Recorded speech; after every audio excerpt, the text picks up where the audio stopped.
long overdue Nova video coming at you right now.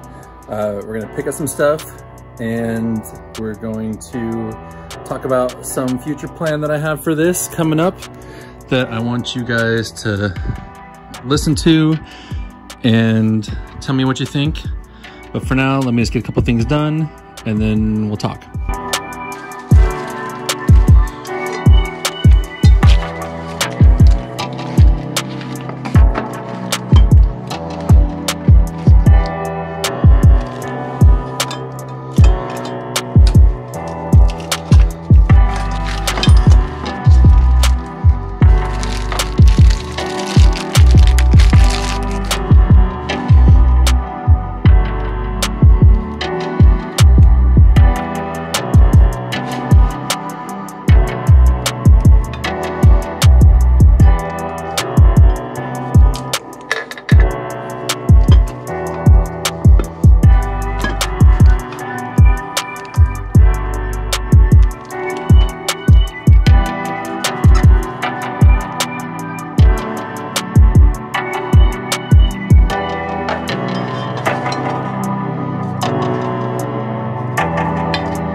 Pretty snug fit.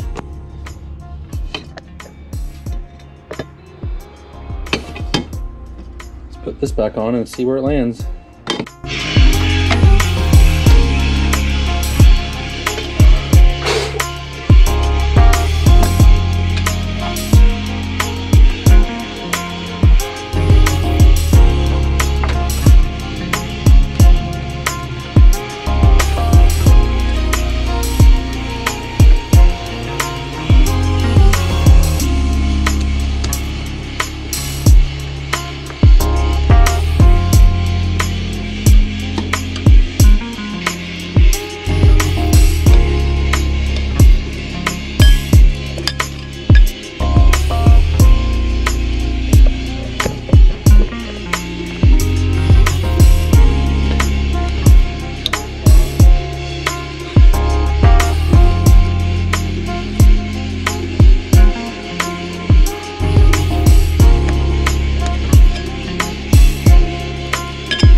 I think that'll do. I mean, it's only temporary until I switch that engine out, so hopefully that'll work. And if it doesn't seal like that, I'll put silicone around it and it will seal, so I'll call that done. I mean, I don't like it that way, so I'm gonna do it the other way better on the next engine. Intake's back on, and it's totally goofy because I took out this, which I don't need anymore. And if I try to put it back where it was, it would hit this fitting right here, which before I'm said and done, it'll probably be gone because I have a cooler.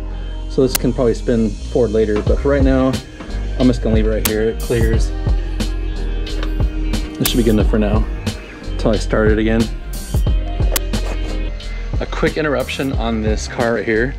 I actually threw in LED bulbs for underneath the dash, the courtesy lights, and then I threw them up in the pillars for basically the dome lights, and then there's also a light back here on the console I threw in, all blue. It looks freaking amazing. I came out here at night and turned it on, and it looks rad. And I just want to show you guys real quick, so check it out, and then I'll get back to the regular stuff on the Nova. Oh my gosh! That looks so good! Doesn't that look amazing? It's really bright. Oh my gosh!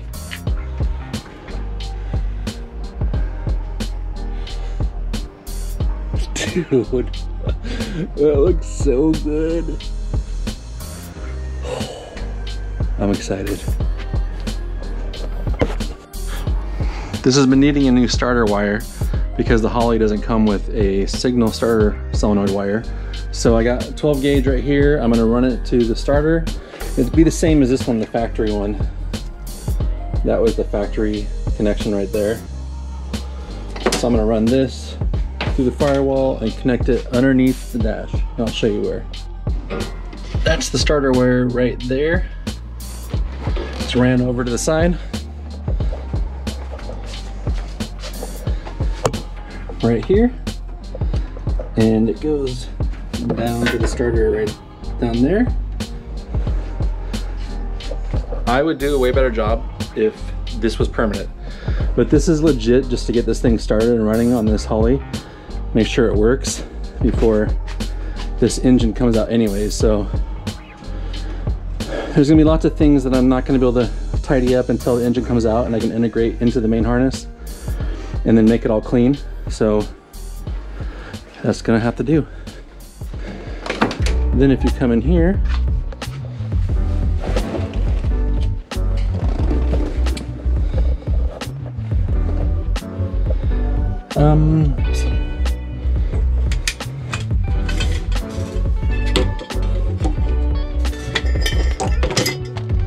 there's the bundle that coiled up, and then I just need to go, let's see, this wire right here, this is the previous starter wire. It goes into the column with this plug so that the column spins, and so it knows when it's in park, and then that's when that power switch will get power. So this, unplugging this just bypasses it. So my actual starter wire is this purple one right here. A big fatty purple. So I just need to take this, splice it into the purple wire right there, and then I'll have starting at the ignition just like it's supposed to have. Wire is spliced in for the starter. Now I think I'm gonna start putting my back seat in. Get this stuff kind of cleaned up. I don't think it'll get in the way, so.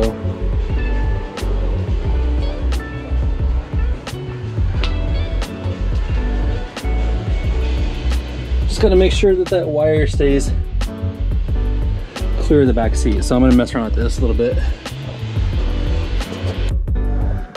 Top half of seat is in, bolted down, and there is no issues with that cord coming near that seat.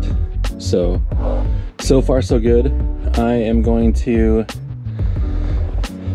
get the bottom half of the seat in and see just to make sure that that cord is safe and clear from any seat problems. I don't expect there will be, but just in case, if there is, if the seat gets any bit close to that, I'll just shield that with like I'll slice a piece of rubber and put it over that just to keep it safe. I don't want to take any chances on that chafing, or splitting, slicing. So yeah, I'm gonna check that next. It's nice to have the back seat in there again though.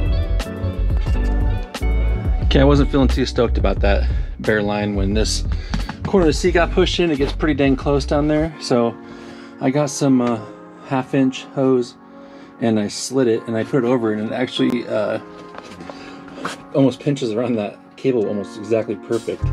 So I just wrapped it, and now that is really thick and I should be able to push this seat in with no issues. I'll get the seat in and I'll try to get a view underneath, but I think that's going to be just fine. So I'm going to finish putting this bottom seat in now. I don't know if this will show it.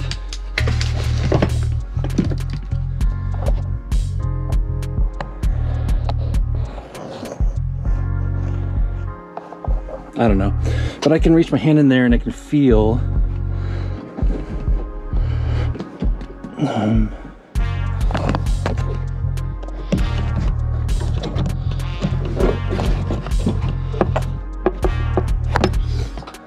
I think it's gonna be fine. Nobody's gonna be sitting in the back seat anyways. This is off limits. The car's too low.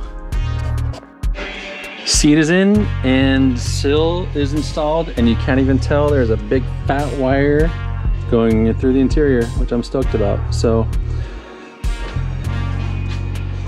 before I'm gonna go any further, I want to talk to you guys about this stuff. I got a possible change that I'm leaning very heavy towards. First off, I just sold the spare 4L80 I had, which is an indicator kind of where I'm thinking about going on this.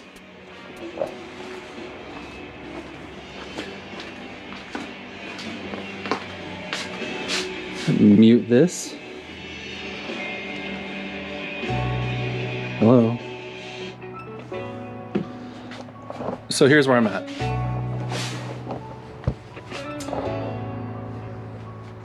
When I first got this car, and well, not when I first got it, when I wanted to do an LS swap in this car, I kind of stumbled across the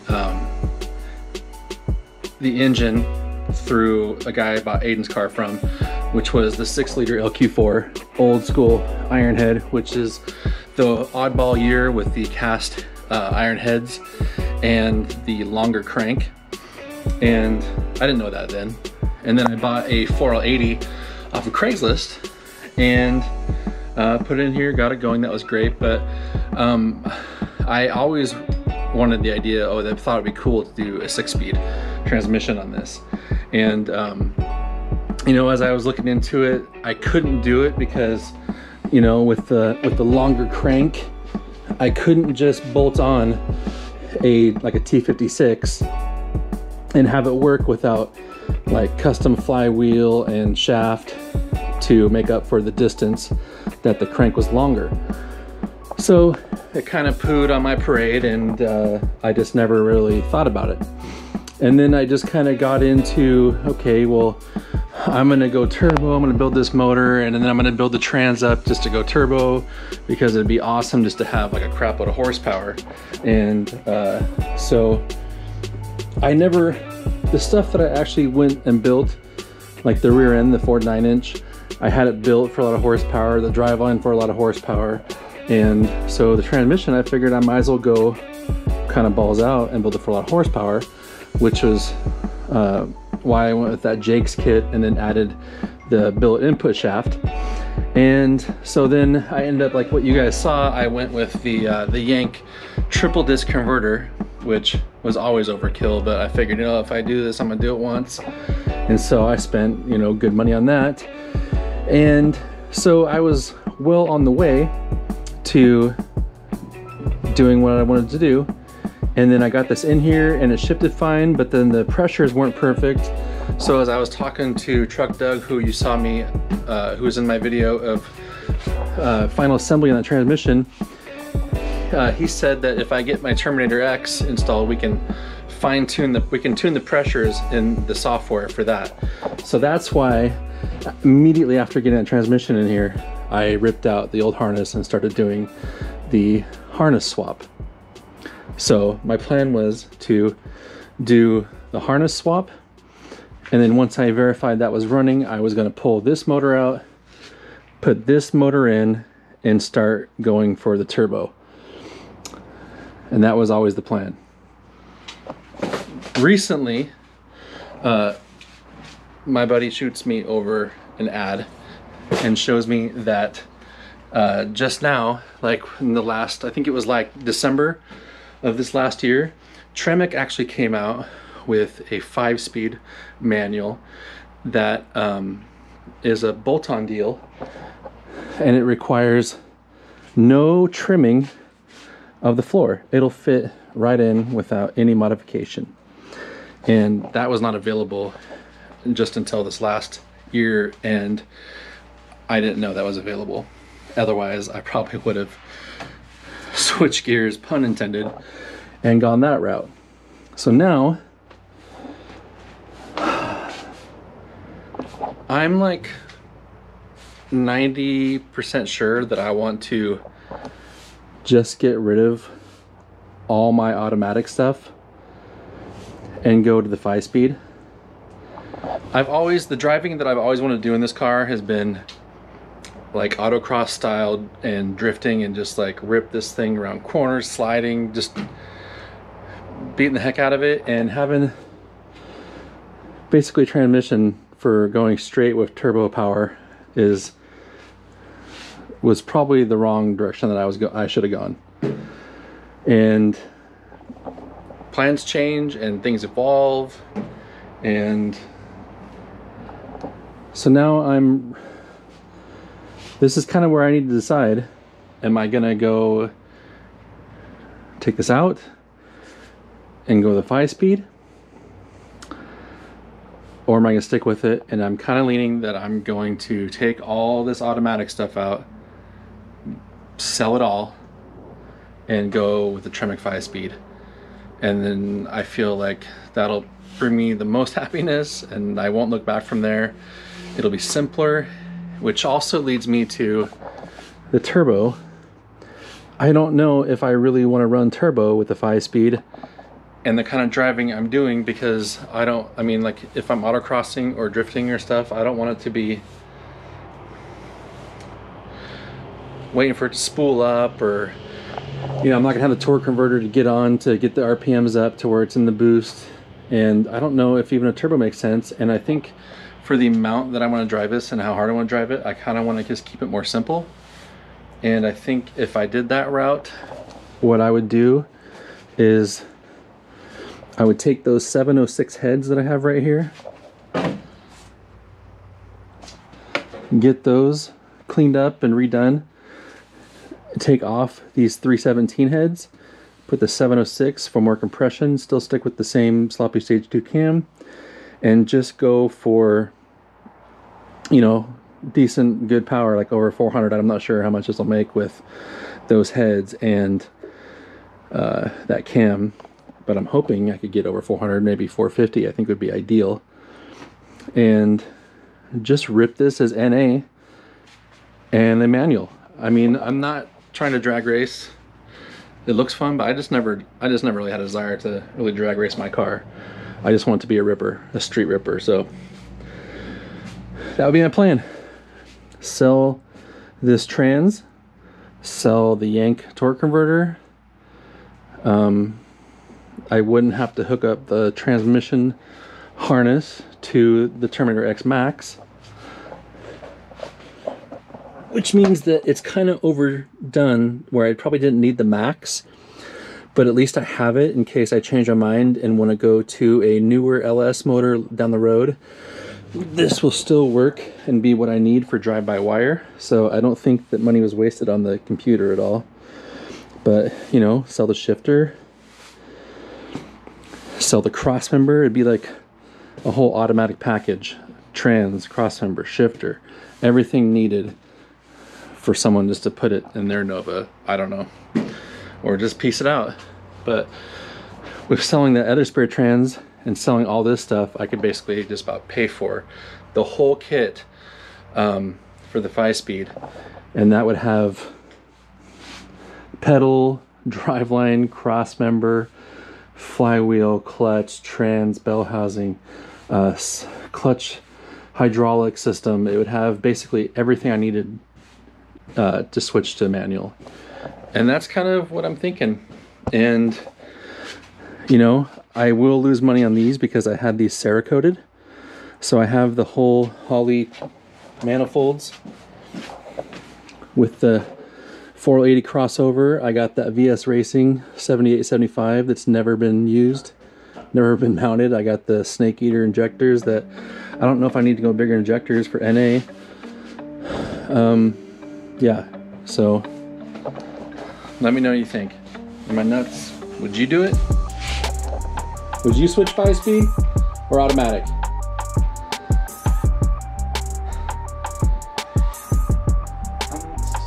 What you prefer? They both have their benefits. For a street ripper, not a drag race car. You know what barely driven sticks? I don't really have an opinion. Okay. He may look like he's 30, but he's 21. And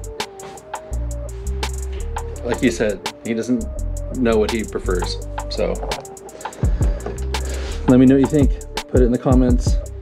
But I think that's the route I'm gonna go, which is kind of exciting. It makes me want to work on this even more and get this done. And then if I don't run that harness, I can get rid of some of this and don't waste time installing it. And then I won't have to trade favors or pay anybody to come help me tune the transmission. So let me know what you think. This motor's still gonna go in though.